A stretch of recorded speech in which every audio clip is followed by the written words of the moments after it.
तो मार्क्स मैंने कैलकुलेट कर लिए हैं, तुमने भी कर ही लिए होंगे, क्योंकि सबको आती ही चुल मची रहती है कि कितना आया, कैसा गया, कितनी गलत की, कौन सा गलत किया, सब जानना होता है सबको। तो मैंने भी कैलकुलेट कर लिया है, बट मैं बताऊँगी बाद में। पहले पेपर का मैं बताती हूँ, फिर मैं बताऊँगी एग्ज़ाम मेरा सेंटर कैसा था, कैसा लगा, मतलब 24 और 25 के कंपैरिजन में। पता है, एक तो पहले जब पहले मैं बायो अटेम्प्ट की, तो मुझे लगा कि बायो ईजी किया है, मतलब कि कुछ ना कुछ फ़िज़िक्स में इन्होंने तिगड़म करा होगा, ठीक है। फ़िज़िक्स मैंने पहले करा, फिर मेरे को लगा कि केमिस्ट्री में कुछ तिगड़म करा होगा। फिर पूरी जब पेपर कर ली मैंने, तब मेरे को रियलाइज़ हुआ कि बहन ये तो फिर से वही 24 वाला चीज़ कर दिया यार, कि 24 में जैसा ईजी था वैसा टाइप का कर दिया। देखो, और जब मैं एग्ज़ाम हॉल से निकली ना, तो मैं पूरे रास्ते सबसे पूछते हुए आ रही थी 24 के कंपैरिजन में कैसा, ताकि मैं माइंड में कट ऑफ कैलकुलेट कर सकूँ, उस अकॉर्डिंग मैं सोच सकूँ कि कैसा जाने वाला है, कैसा क्या कट ऑफ होने वाला है। और सबका इतना अलग अलग आंसर भाई, कि कोई बोल रहा है 24 से ईजी था, कोई बोल रहा है 24 से टफ था, कोई बोल रहा है 24 जैसा ही है। देखो, ये तो सबको पता है कि 25 से तो ईजी ही आया है, 25 जैसा पेपर तो आज तक कभी नहीं बना, लेकिन 24 के कंपैरिजन में कैसा है, उसी अकॉर्डिंग हम सोच पाएंगे ना कि क्या जाएगा। कट ऑफ वही 650 चला गया तो फिर क्या होना है, पता नहीं क्या मिलेगा क्या नहीं। वो अच्छी बात बता रही हूँ कि ना, जैसे कि 25 में इन्होंने क्या किया था। एक तो मेरा सेंटर 25 में इतना बड़ा था, मेरे क्लास में इन्विजिलेटर रहेंगे 10 से 12 इन्विजिलेटर ओके 10 से 12 इन्विजिलेटर रहे होंगे, और 10 से 12 लग रहा है इनको कुछ बता के नहीं भेजा है इन्होंने, कि सब जैसे मर्जी वो सब करवा रहे हैं, ठीक है। बार बार हर बीच में आके पोक कर रहे हैं, यहाँ करो, ये करो, वो करो। लेकिन इस बार पता नहीं मेरे सेंटर पे ही किया या फिर तुम्हारे सेंटर पे किया होगा। मेरे सेंटर पे भाई एक तो पहले ही सारी चीज़ें करवा ली उन्होंने, ठीक है, साइन वगैरह जो भी करवाना था करवा लिया, लेकिन वो कब आके मेरा सिग्नेचर करवा के गई, मतलब आधा मिनट 1 मिनट मैक्सिमम उन्होंने ही लिया होगा मेरा, ठीक है। और वो मेरे को पता भी नहीं चला कि वो कब आके गई, साइन वाइन करवाया, अपना काम किया और गई। लेकिन 25 में वो ऐसे लग रहा है ना, और मुझे लग रहा है ना कि ऐसे ही मेंटेलिटी बन जाती है कि 25 में ना पेपर टफ था, तो क्वेश्चंस लग नहीं रहते, तो उस टाइम पे ना जब आपके क्वेश्चंस नहीं लग रहे हैं तो पूरी बाहर क्या चल रहा है ना, उस सब पे दिमाग जाता है, ठीक है। और इस बार क्या हुआ कि पेपर ईजी था, ऐसे हुए जा रहा है, देखते ही क्वेश्चंस हुए जा रहे हैं, तो बाहर कुछ ध्यान ही नहीं जा रहा है क्योंकि क्वेश्चंस हो रहे हैं। तो मुझे लग रहा है ये भी रीज़न हो सकता है, लेकिन मुझे तो लगा कि यार पिछली बार से काफ़ी अच्छा इन्होंने इम्प्रूव करा है। तो यू से नाउ, मैं तो अपना मार्क्स बताऊंगी, पर तुम लोग भी अपना बताना यार, ज़रूर बताना। और वैसे मेरा कोड 12 था, होगा तुम लोग का भी। मार्क्स बताती हूँ, बहुत जल्दी बताती हूँ। मैं थोड़ा सा और भी मैं क्या बताऊँ, मैं वीडियो बहुत पहले बनाने वाली थी, जैसे ही मैं आई तैसे ही बनाने वाली थी, लेकिन फिर मैं आलस में पहले मैं चार कोचिंग से मैं मिला चुकी हूँ। पता है 4 कोचिंग के आंसर किसे मिला सकती हूँ, इतनी बड़ी वाली मैं ओवर थिंक करूँ। मैंने 4 कोचिंग के आंसर किसे मिलाया, और जो मैंने लास्ट में एलन की, तो उसी से मेरे हाईएस्ट बन रहे हैं। मैं बताती हूँ, बाद में बताती हूँ, अभी मैं ये सब बातें छोड़ो। अब ऐसे इंटरेस्टिंग बात होता है, एक तो मेरे सेंटर पे इतने सारे मोड़ थे, इतने सारे भाई ऐसे, और ना वहाँ पे जाके मैं वीडियो बना रही हूँ, मेरे पापा बोल रहे हैं एग्ज़ाम देने आई है ये। और दूसरा कि क्या बोलते हैं, क्या बोल रही थी मैं, हाँ, एक तो तिगड़म पे तिगड़म किए जा रहे हैं ये लोग। पहले इन्होंने मेरे को गेट पे रोक लिया, ठीक है, गेट पे रोक लिया क्यों, क्योंकि मेरे फ़ोटो पे डेट नहीं थी और नाम नहीं था। लेकिन ये कौन कब कैसे हुआ, कब बोले कि नाम वाला चाहिए, बोले भी होंगे तो याद नहीं, ठीक है।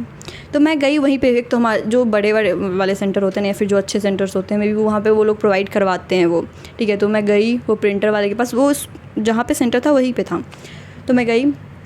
फिर उनको जो प्रिंटर वाले भैया थे उनको कॉल आता है वो गेट से कि अब जाने दे रहे हैं। मतलब मैं फ़ोटो निकलवा चुकी हूँ, फ़ोटो अपने एडमिट कार्ड से हटा चुकी हूँ और दूसरा फ़ोटो चिपका चुकी हूँ, तब बोल रहे कि जाने दे रहे हैं। अभी और ये नहीं, अभी और भी है। फिर मैं अंदर गई, फिर उन्होंने जो बॉटल था वो रखवा लिया। मेरा एक सी ग्रीन कलर का बॉटल है, ट्रांसपेरेंट है, ठीक है। अब इन लोगों का मतलब है ट्रांसपेरेंट मतलब वाइट बॉटल, बकलोल कहीं के। तो इन्होंने मेरा बॉटल रखवा लिया। एक तो मैं ORS भर के लेके गई थी, क्योंकि मैं सुबह से बस मैंने ब्रेकफास्ट किया था, 2 पूरी खाई थी मैं, क्या बता रही हूँ मैं, तो 2 पूरी खा के गई थी मैं। लेकिन फिर मेरे को, अब सोचो ना, मैं 6 बजे के आसपास मैंने ब्रेकफास्ट करा था, और फिर मेरे को उस टाइम तक ज़िंदा रहना है, मतलब ज़िंदा नहीं, होश में रहना है।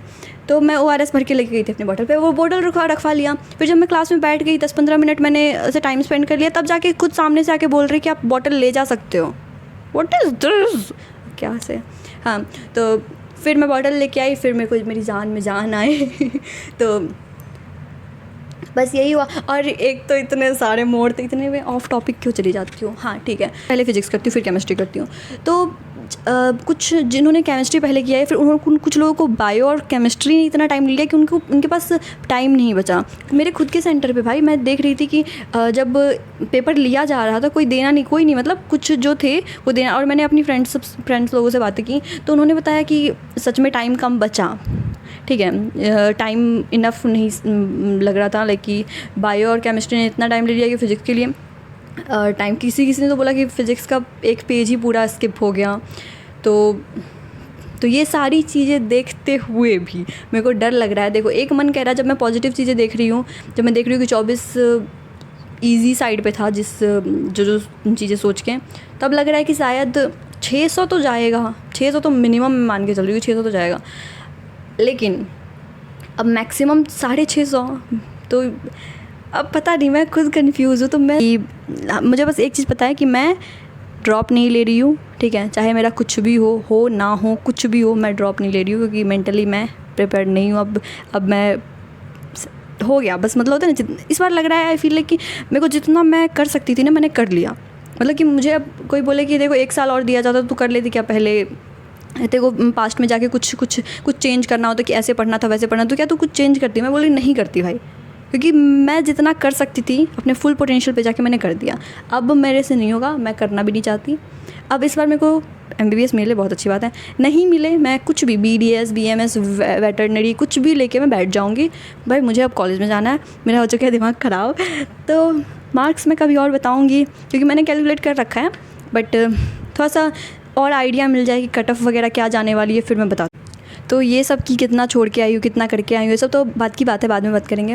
लेकिन मैं पहले कट ऑफ की बात करूँ, क्योंकि सबसे ज़्यादा जैसे ही मैं एग्ज़ाम हॉल से निकली ना, मेरे को डर बस इसी बात का लग रहा है कि कट ऑफ पता नहीं क्या होगा। क्योंकि देखो, ये सबको पता है कि 25 से ईजी आया है, 24 से पता नहीं, वही 24 के कंपैरिजन मुझे समझ में नहीं आ रहा है।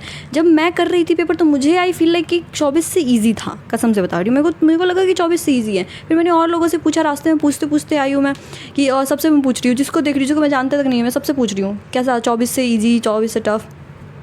तो इतने डाइवर्स आंसर मिल रहे थे ना मेरे को, तो मैं खुद कंफ्यूज हो गई कि पता नहीं मुझे इजी लगा, क्योंकि मैंने ये पेपर 2.25 घंटे में विद OMR मैंने कर लिया था। ठीक है, बाकी का मैंने वो जो स्टार मार्क कर रखे थे वो सब मैंने बाद जानबूझ के छोड़ रखे थे कि दोबारा मैं कैलकुलेट करके करूँगी ये सब करके। तो पेपर तो मैं बोलूँगी यार ईजी था। अब भगवान की कृपा से जैसे सब बोल रहे हैं कि 24 से ईजी नहीं था, 24 से टफ़ था, वैसा ही हो। क्योंकि मुझे ऐसे लग रहा है, मैं जब कर रही थी तो मुझे लगा कि 24 से ईजी है, बस वैसा ना हो।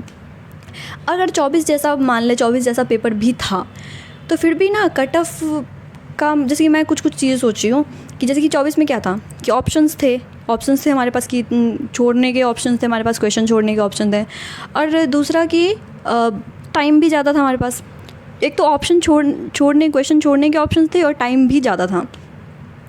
और इस बार क्या हुआ है कि वो दोनों चीज़ें हट चुकी हैं और बच्चे भी कम हुए हैं। लेकिन एक चीज़ और है कि 25 में सबने जैसा पेपर देखा था, सबको लगा कि अब ऐसा ही पेपर आएगा, तो सब उस अकॉर्डिंग सबने ही अच्छा सोच के प्रिपेयर किया था कि भाई टफ़ आएगा, तो टफ़ के लिए सबने प्रिपेयर किया, तो सबने अच्छे लेवल के क्वेश्चन लगाए हैं, तो ये सबको ईजी लगा होगा। अब दूसरी चीज़ ये कि कुछ लोग बायो और केमिस्ट्री में फंसे, क्योंकि मैंने फ़िज़िक्स पहले किया, क्योंकि मैं हमेशा ही फ़िज़िक्स पहले। तो जिनका बहुत अच्छा गया उनको कॉन्ग्रेट्स। जो मेरी तरह अटके पड़े हैं कि पता नहीं क्या होगा, क्योंकि वो कट ऑफ पे डिपेंड करेगा, तो उनके लिए मेरी क्या साथ है आपके, मेरी जो भी है वो साथ है। जिनका ख़राब गया है उनके लिए अच्छा होगा, सब अच्छा होगा। और लेकिन एक बात बोल रही हूँ, मुझे भी किसी ने बोला था कि 2 ड्रॉप से ज़्यादा दिमाग, मतलब 2 ड्रॉप मतलब कि 2 अटैम्प्ट या 3 अटैम्प्ट से ज़्यादा दिमाग नहीं लगाना चाहिए। 2 ड्रॉप और 3 अटैम्प्ट से ज़्यादा दिमाग नहीं लगाना चाहिए, क्योंकि मैं मान के चल रही हूँ जो होना होगा वो होके रहेगा। मैं ज्ञानी नहीं बन रही, बट मैं क्या बोलूँ, नाउ आई एम टायर्ड। मुझे लगता है हर बच्चा जो 1 ड्रॉप 2 ड्रॉप ले चुका है, 3 ड्रॉप ले चुका है, भाई वो सब थक चुके हैं, सैचुरेट हो चुके हैं। अब किसी में इतनी हिम्मत नहीं होती है कि वो इतनी बार एक ही चीज़ को पढ़ते जाए। देखो, पढ़ाई ऐसा नहीं कि मेरे को पढ़ाई में इंटरेस्ट नहीं है, भाई इंटरेस्ट है मेरे को पढ़ाई में, लेकिन एक ही सिलेबस पढ़ने में मुझे 4 साल से एक ही सिलेबस पढ़ने में मुझे कोई इंटरेस्ट नहीं है। तो I want something new to read, that's why I am reading variety. क्या बकवास करती रहती है। चलो, तो सबको ऑल द बेस्ट कि अच्छा रिज़ल्ट आएगा, कट ऑफ भगवान करे मैं जैसा एक्सपेक्ट कर रही हूँ। एक्सपेक्ट तो मैं छोड़ो क्या ही कर रही हूँ, बट 24 जैसा हाल ना हो। तो wish you all the best and सबका अच्छा होगा, मेरा भी।